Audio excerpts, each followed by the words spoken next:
Dans nos bureaux, nous avons mis un panneau solaire pour suppléer la coupole électrique. Ces sommets, c'est dans le cadre de l'exécution de la vision du chef de l'État dans la politique climat.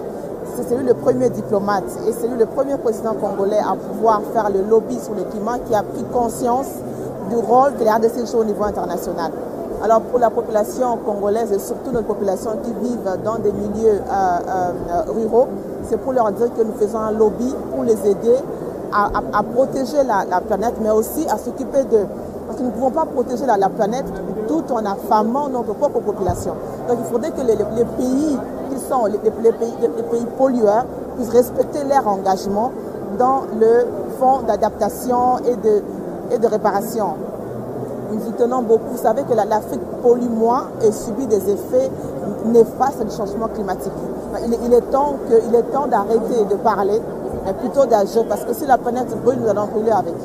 Mais aujourd'hui, vous avez participé à cette cérémonie. Qu'est-ce que vous avez retenu au-delà de tous les discours qui viennent d'être prononcés? D'abord, c'est un honneur en tant que Congolaise que la RDC puisse organiser la PRECOP et la RDC puisse être coprésidente de l'organisation de la COP 27.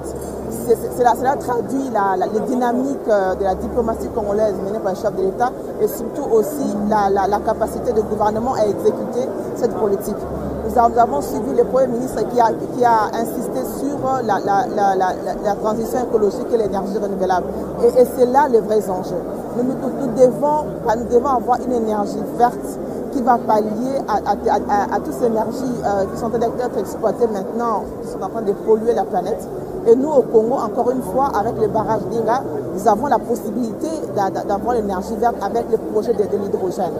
Donc, ce sont là des enjeux. En tant que Congolais, nous nous retrouvons pour une fois au centre de notre diplomatie en tant qu'acteur et non pas en tant qu'enjeu de la diplomatie. La RDC Pays Solutions, que pouvons-nous attendre à ces COP27, cette COP ici?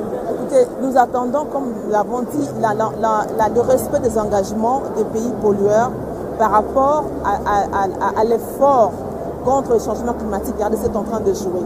Et surtout le fonds de compensation de ménages qui protège la forêt. On ne peut pas dire aux ménages au niveau de province de ne pas couper le bois pendant qu'ils meurent de faim.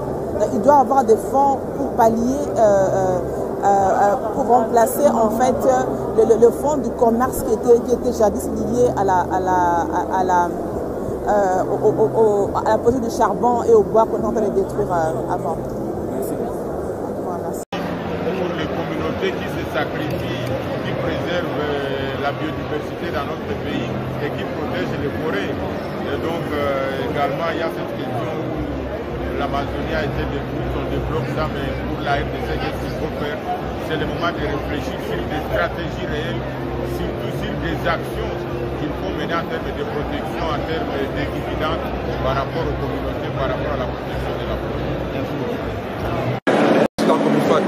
Ce discours a posé les véritables problématiques que nous, les pays du bassin du Congo, nous rencontrons face aux partenaires et face aux pays du Nord. J'étais très bien content de l'allusion faite aux enfants, à l'avenir, à l'amélioration des conditions de vie de nos populations, alors que nous disposons de la forêt et que nous avons du mal à l'exploiter. C'est un très bon discours et j'espère que la PRECOP va permettre qu'à la COP 27 en Égypte, qu'on prenne des décisions réellement concrètes et qu'on passe des discours à l'action. Merci beaucoup. Merci, Excellence.